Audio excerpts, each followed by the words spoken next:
أعوذ بالله من الشيطان الرجيم. بسم الله الرحمن الرحيم.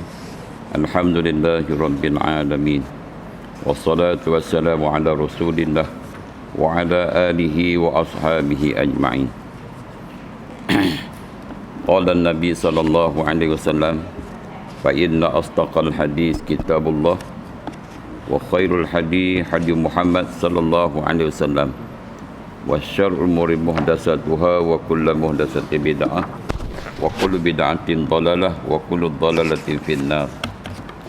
اللهم افتح علينا فتوح العارفين وارزقنا فهم النبيين وإلهام الملائكة المكرمين وصل وسلم على سيدنا محمد وعلى آله وأصحابه أجمعين.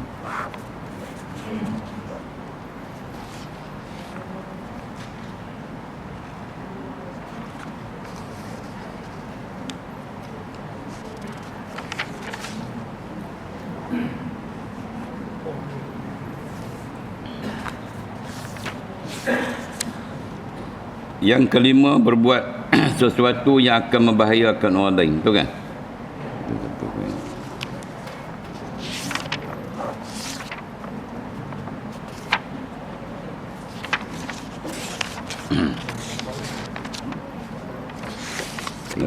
Nama.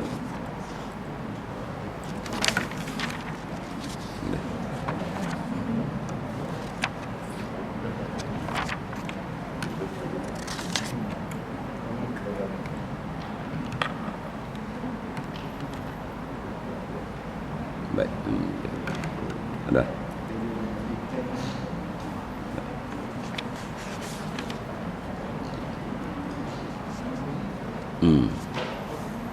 Oleh sebab itulah Allah Subhanahu Wa Taala telah memerintahkan kita supaya memohon perlindungannya dari kejahatan orang yang dengki.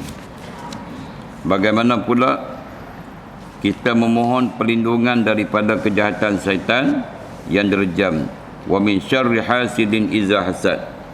Baik. Dan daripada kejahatan si pendengki apabila dia mendengkikan, wa min syarri hasidin iza hasad. Kan? Mana kita minta berlindung daripada mereka yang ada sifat hasad, dengki, kan, hasad. Qul a'udzu birabbil falaq min syarri ma khalaq, wa min syarri hasidin iza hasad, dan daripada syarri, kejahatan, hasidin makna kejahatan orang yang hasad apabila dia nak menghasad kita tu. Kemudian sabda Nabi SAW, ista'inu ala qada'il hawa'i ista'inu ala qada'il hawaiji bil kitmani fa inna kulla zi ni'mati mahsudin. Minta pertolonganlah atas pelaksananya beberapa keperluan dengan sembunyi-sembunyi. Dia kata, kerana sesungguhnya tiap-tiap orang yang mendapat nikmat itu akan didengki. Ista'inu ala qada'il hawaiji bil kitmani. Maknanya kita minta pertolongan ni, menunaikan hajat ni secara sembunyi kalau boleh lah. Sebab bila ada saja nikmat, ada saja orang dengki. Likulli ni'matin mahsud. Tiap-tiap yang ada nikmat tu orang hasad. Dia tak senang hati. Tengok orang lebih, dia ada saja sifat negatif dia tu. Dia dapat duit mana banyak kan ni, kan. Jadi maknanya adalah, kalau tak ramai pun ada jugalah yang orang kata sifat-sifat dengki tu. Jadi maknanya kita nak mengelak supaya orang jangan dengki, orang jangan hasad. Nikmat kita ni kadang-kadang ni kita sembunyikanlah supaya dia tidak apa ni, pakai ni. Oh, kau mana maju pakai. Oh, aku tengok. Tak dengar daripada belakang. Oh, boleh. Kerana tiap-tiap ada orang yang ada nikmat ni, ada orang dengki. Jadi kita kena sembunyi nikmat yang ada pada kita tu. Kalau nikmat tu tak perlu kita nak hebahkan kepada orang. Jangan duk canang tambah pula kita pergi canang pula dengan kawan hak yang jenis penyamun tu. Kan, saya ada lah simpan rumah tu 13 kilo emas. Dengar kawan tu malam lagi rumah kita pecah. Kan? Kita simpan tu apa benda pun kan, nikmat-nikmat yang daripada kita ni tak usah habaq kat orang dah. Sebab takut ada orang yang bersifat dengan sifat dengki, hasad, yang menyebabkan bila ada seseorang tu berhasad dengki kepada seseorang tu, dia akan menimbulkan sesuatu yang lebih tak baik lah. Maknanya mungkin orang kata mengumpat, mungkin mencuri, mungkin nak membinasakan gitu. Kemudian yang keenam, sulit dan susah dihadapi tanpa guna, malah tetapi bergelimang dosa dan durhaka. Kata Ibnu Sammaki, kan, 71.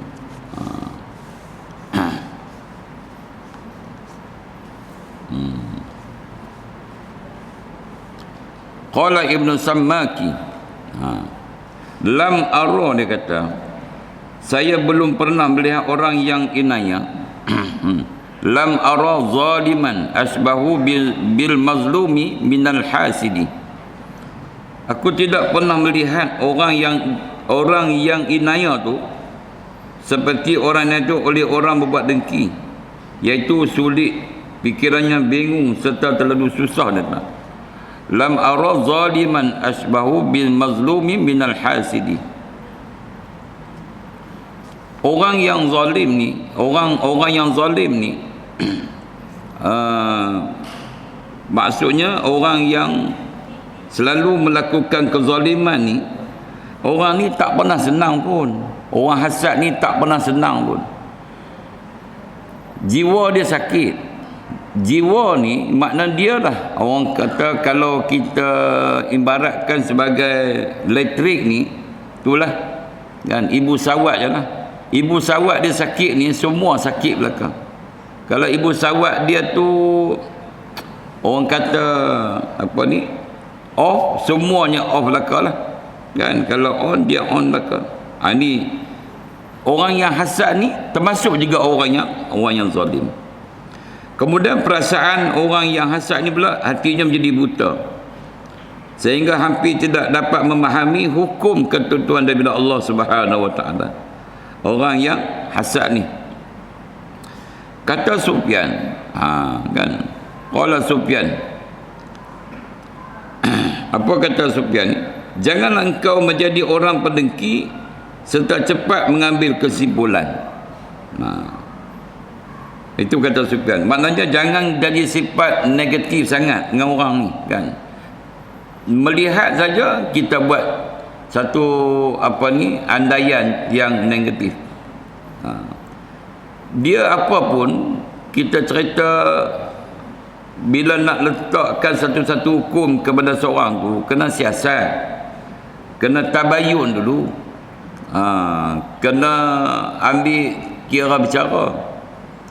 Jangan kita melihat pada zahir tu kita meletakkan satu keputusan, mungkin silap, kan.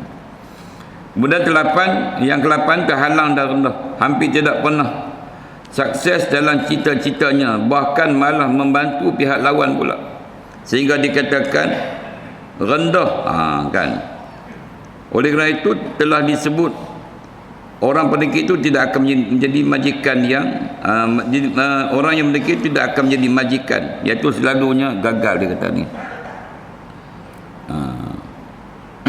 Jadi inilah di antara disebut perkara yang ada kepada orang-orang yang bersifat dengan sifat hasad. Hasad ni, mana sifat hasad ni satu sifat, kalau kita tengok kedudukan orang yang hasad ni dia adalah satu amalan yang tidak boleh menyenangkan diri dia dan juga menyenangkan orang lain. Orang yang hasad ni, dia selalunya dia nak cari kan kesilapan orang ni. Dia tak boleh tengok orang senang, dia tak boleh tengok orang ni dalam keadaan yang sukacita ke, dalam keadaan berjaya ke, dalam keadaan hidup tenang, tak boleh. Dia ada saja, itu adalah penyakit hasad. Penyakit hasad ni penyakit dalaman yang akan menghasilkan penyakit-penyakit yang lain. Itu dalam istilah Melayu dah kita hasad dengki. Hasad lagi, dengki lagi. Betapa teruknya sifat ni yang boleh menghasilkan berbagai-bagai penyakit-penyakit yang lain. Umpamanya ujub, kan? Ujub tu maknanya perasaan yang dia ni lah lebih pada orang lain. Di antaranya riak. Ni adalah kesan daripada penyakit hasad ni. Kemudian kita masuk tajuk yang baru, iaitu tajuk turunnya hidangan dari langit dalam suratul Maidah, kan? Ayat panjang, wa iz auhaytu ilal hawariyina an aminu bi wa bi rusuli qalu amanna washhad bi annana muslimuna iz qala al hawariyuna ya Isa ibn Maryam hal yastati'u rabbuka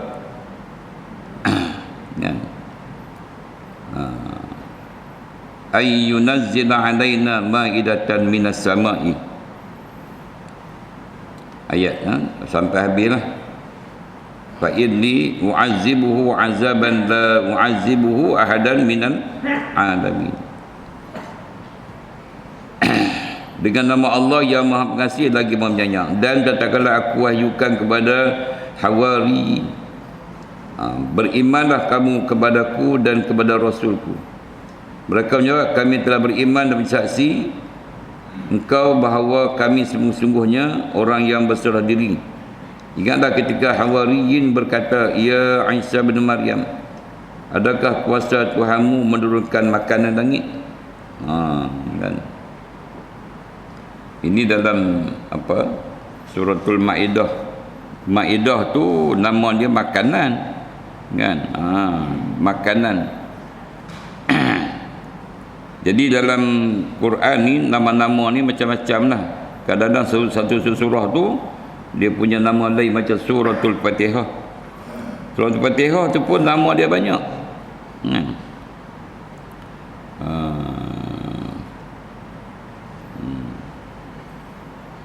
Ya, betul ya. Ayat 111 sampai 115. 115. Baik. Berkata Isa, Nabi Isa, takutlah kamu kepada Allah apabila kamu sekalian beriman. Mereka berkata, kami ingin makan daripada hidangan, dan pula supaya hati kami menjadi tenang, serta supaya kami dapat mengetahui bahawa engkau telah membenarkan kami, sehingga kami dapat menyaksikan hal berkah. Maknanya umat Nabi Isa ni, dia hendak supaya Nabi Isa turunkan satu makanan supaya mereka dapat membuktikan Nabi Isa itu adalah Rasul. Kan? Kata Nabi Isa, ya Allah Tuhan kami, turunkanlah kepada kami satu hidangan dari langit untuk hari raya bagi permulaan kami dan akhir kami, serta sebagai tanda kekuasaan daripadamu, dan berikanlah rezeki pada kami sedangkan engkau adalah sebaik-baik pemberi rezeki. Ini permintaan daripada Nabi Allah Isa AS. Allahumma Rabbana anzil alaina ma'idatan minas sama'i takunu lana 'aidan bi awwalina wa akhirina wa ayatan minka warzuqna wa anta khairul raziqin. Kemudian firman Allah Subhanahu wa taala, sesungguhnya aku menurunkan hidangan itu kepada kamu sekalian. Tuhan kata boleh. Inni munazziluha alaikum. Tuhan kata boleh turun makanan hidangan daripada langit. Benda tu seolah-olah merupakan satu perkara yang mustahil. Kan? Masyarakat ni, umat Nabi Isa ni, mereka meminta sesuatu yang pada anggapan mereka ni mustahil Nabi Isa nak boleh turunkan makanan daripada langit yang sedap-sedap apa semua ni. Tapi bila Nabi Allah Isa AS kata doa kepada Allah Ta'ala supaya Allah turunkan makanan ni, Allah Ta'ala jawab apa? Inni munazziluha alaikum. Aku akan turunkan makanan daripada langit. Tapi ayat dia kata apa? Di selepas pada tu. Faman yakfur ba'd. Bahawa siapa yang kufur setelah itu, apa dia Allah Ta'ala kata apa? Fa inni u'azzibuhu azaban la u'azzibuhu ahadan minal alamin. Jaga. Kalau turun makanan ni, kamu masih lagi tak beriman kepada Allah, tak beriman lagi kepada Rasul, Allah Ta'ala kata fa inni u'azzibuhu azaban, sesungguhnya aku ni, kata Allah Ta'ala, kan, maka aku seksa dengan satu seksaan yang aku tidak pernah, la u'azzibuhu ahadan minal alamin, aku akan turunkan satu azab, seksaan yang berat yang tak pernah diturunkan sebelum ni. Kan, yang la u'azzibuhu ahadan minal alamin, yang tidak pernah menyeksa seorang pun di alam ini. Maknanya azab yang dahsyat lah ni. Dia biasanya gitulah, kan, umat-umat nabi-nabi sezaman dengan nabi dulu ni,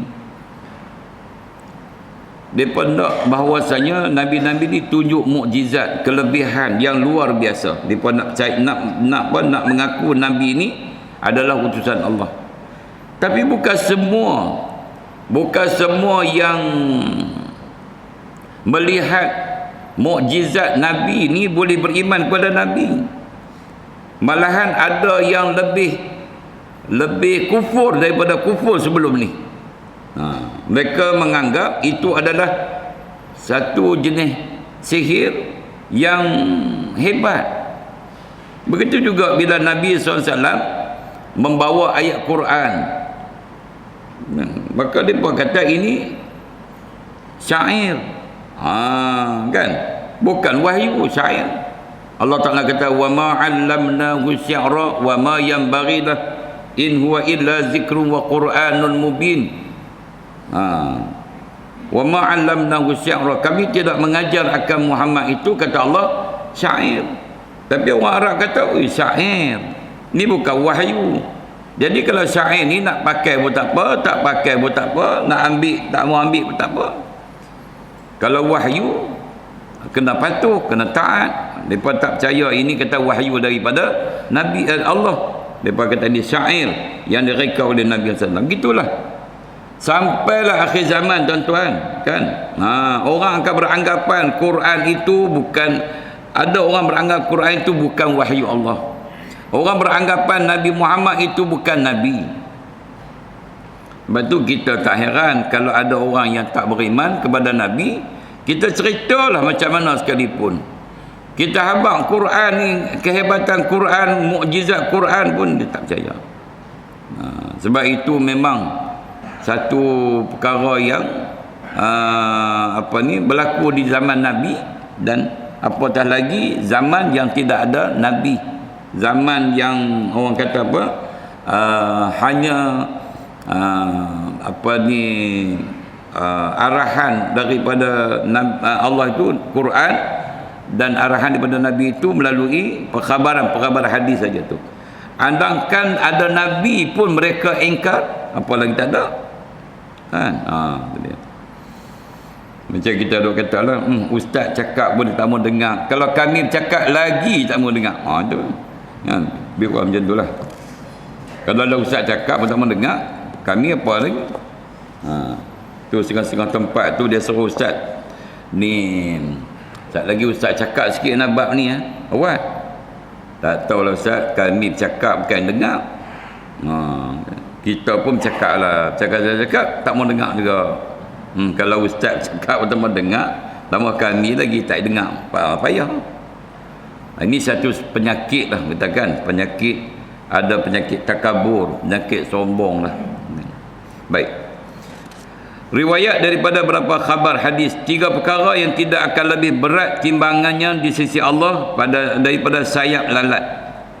3 perkara yang tidak akan lebih berat timbangannya. Maknanya, yang pertama, semayang yang tidak diiringi ketaatan dan khusyuknya. Maknanya semayang yang tidak diiringi dengan ketaatan, buat itu bukan kerana taat, tak tahulah pasal apa, dan tidak ada khusyuk. Khusyuk ni daripada mula sampai habis tak ada khusyuk lah semayang. Maknanya timbangan tu berat dia lebih ringan daripada sayap lalat. Tu dia. Maknanya tak ada nilai lah orang kata. Sayap lalat ni bukanlah berat sangat, nak timbang pakai kilo tak boleh. Dia ada satu, kalau kita timbang emas ke dengan paci ke apa mana kan. Maknanya semayang yang tak ada ketaatan, tidak ada kekhusyukan, maknanya dia punya nilai dia tu kalau nak diibarat, kalau nak dimisalkan timbangan, makna sayap nyamuk tu, sayap lalat tu lebih berat daripada tu, lebih berat daripada tu. Pahala tu dah pahala kan. Maknanya tak ada nilai lah orang kata. Yang kedua, zikir dengan tidak sedap. Zikir dengan tidak sedap ni. Apa maksud tidak sedap ni? Maksudnya lalai lah hati tu. Kerana Allah tidak akan menerima doa yang hatinya tidak sedap, lalai. Sebut-sebut tapi hati kelain. Jadi juga dia punya nilai dia di sisi Allah Ta'ala tu lebih ringan daripada sayap lalat. Yang ketiga, membaca selawat untuk Nabi SAW tanpa disertai dengan hormat dan niat. Dia selawat tanpa disertai dengan hormat dan niat. Mungkin juga selawat tu dengan tasydid pun tak ada. Mungkin juga selawat tu kadang-kadang ada juga kan, kalimah dia tak betul. Ada juga bukan niat kerana nak selawat kepada Nabi, tapi mungkin nak menunjuk kehebatan suara dia kan. Kan? Padahal selawat ke atas Nabi ni besar fadilatnya tuan-tuan. Kita dah baca selawat, man salla alayya salatan, barang siapa selawat atasku sekali selawat, sallallahu alaihi asyara salawat, Allah Ta'ala akan selawat 10 kali. Kan?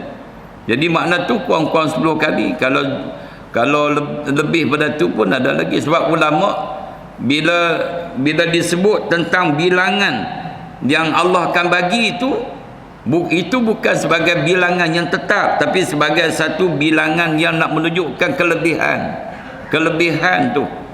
Kamu sekali Allah 10 kan? Kan? Bukan nak kata 10 tu, malahan kita tak tahulah berapa yang Allah Ta'ala nak bagi mengikut keikhlasan kita. Sebab ada satu hadis disebut, raghima anfur rajulin, hina seseorang itu kan, apabila disebut namaku dia tidak pun berselawat. Lepas tu kita bila sebut nama Nabi, kita sebut sallallahu alaihi wasallam. Sabda Nabi sallallahu alaihi wasallam, innamal a'malu binniyat, sesungguhnya semua perbuatan itu disertakan dengan niat.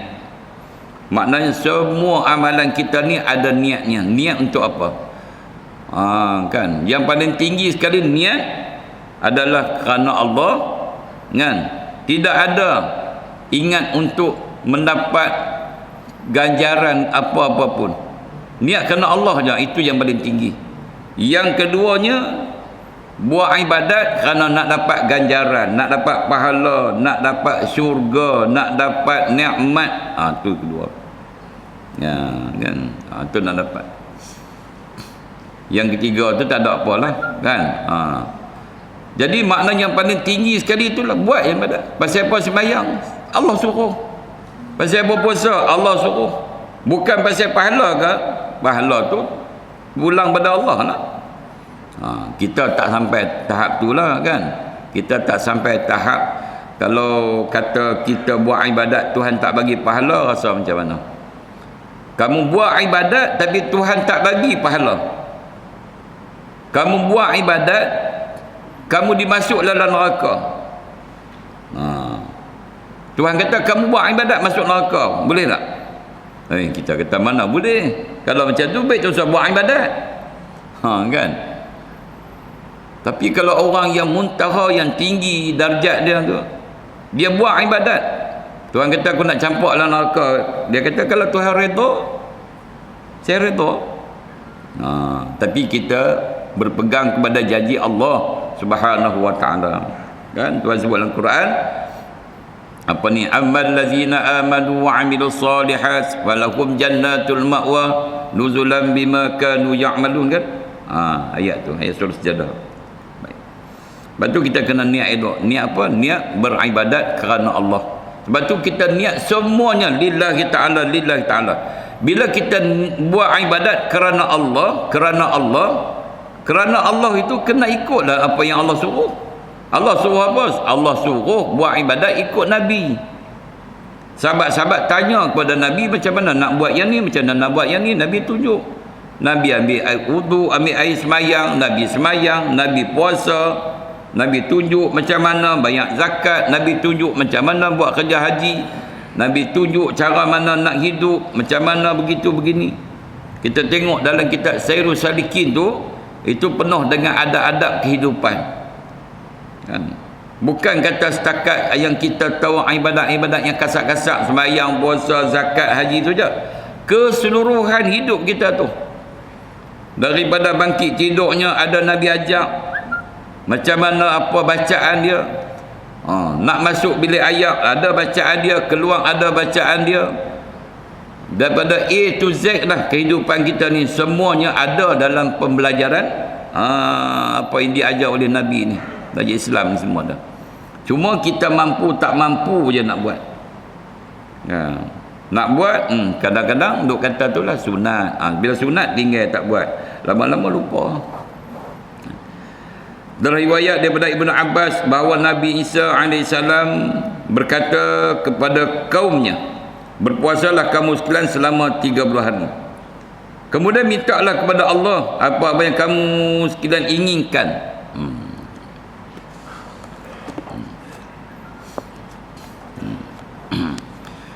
Kata Nabi Musa dan Nabi Isa AS kepada umat dia, puasa sumu salasina yauman summa salullaha ma syi'tum yu'tikum.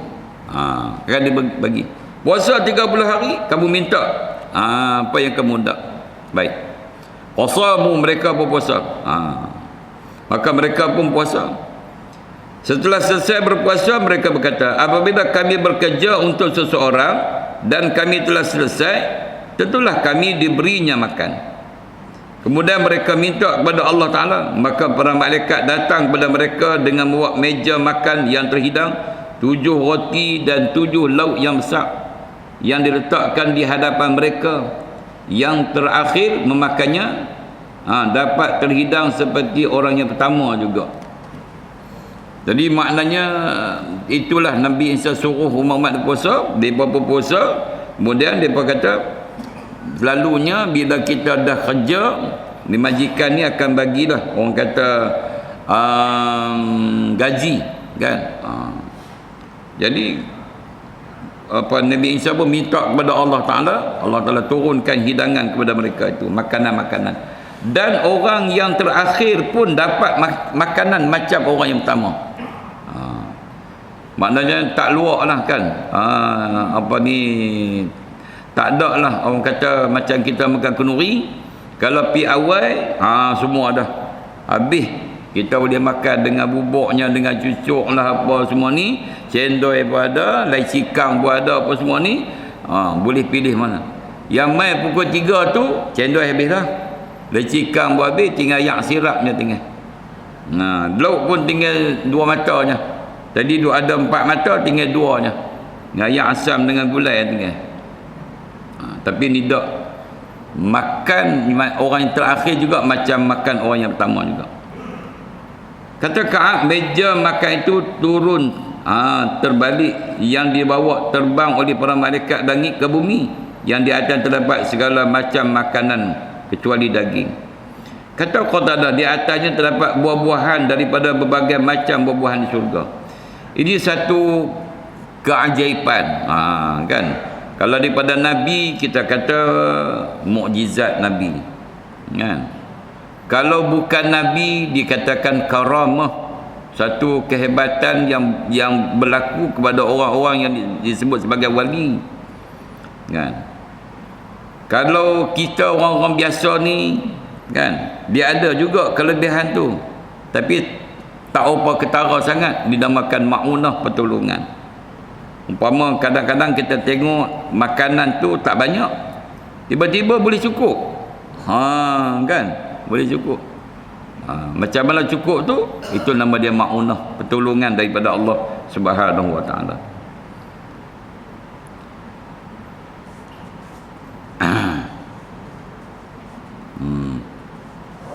Kemudian waqala Atiyah, kata Atiyah al-Auf, hidangan itu turun langit berupa ikan, iaitu lauk yang di dalamnya terdapat segala rasa, segala macam makanan.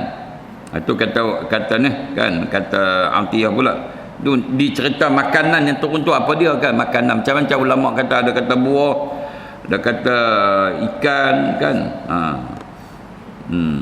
Ada kata macam-macam makanan. Para ulama berbeza pendapat apakah Nabi Isa meminta hidangan itu untuk diri sendiri atau untuk kaumnya. Dan meskipun dia menyandarkan permohonan hidangan itu lahiriahnya untuk dirinya, akan tapi kedua-dua telah mencakupi permintaan turun hidangan itu. Dikatakan, tatkala mereka mendengar ancaman siksa yang sangat pedih itu, firman Allah Ta'ala, faman yakfur ba'du minkum fa inni u'azzibuhu. Bahawa siapa kufur dari antara kamu ni, selepas ni makanan dah turun dah minta dah. Ya, minta. Ni makanan dah turun, jaga. Bahawa siapa yang kufur setelah diberi makan, maka Allah Ta'ala kata, fa inni u'azzibuhu, maka sanya aku akan seksa mereka itu.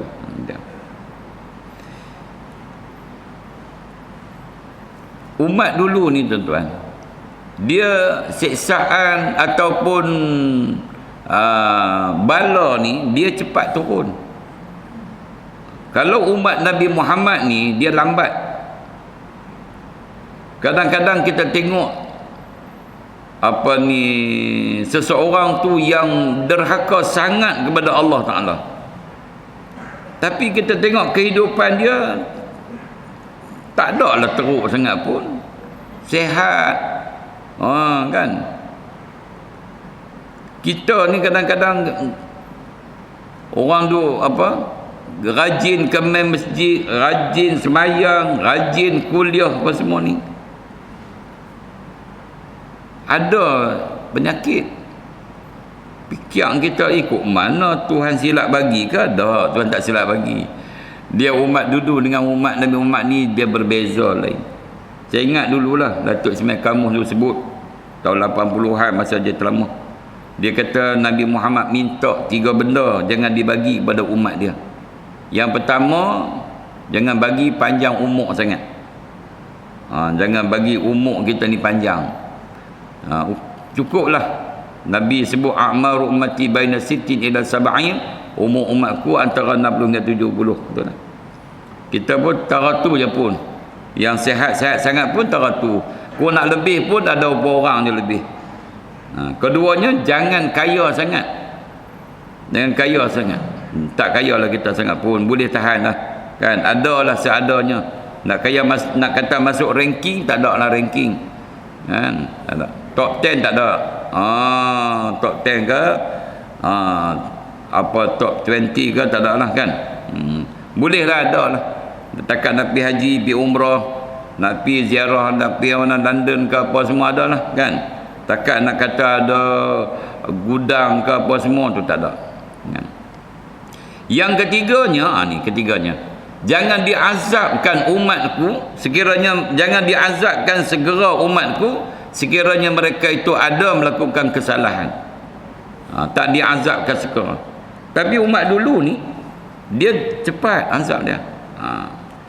Maka mereka menjadi takut bila Allah sebut macam tu. Bila Nabi Isa kata ni, fa inni u'azibuhu, Allah Taala kata kalau kamu dah makan, kalau kamu kufur juga, maka fa inni u'azibuhu, aku akan azabkan kamu ni. Yang kata azab ni azab macam mana? Yang disebut azab ini apa ni, yang disebut oleh Allah Taala dalam Quran tadi ni, azaban la yu'azibu 'adam minal 'alamin.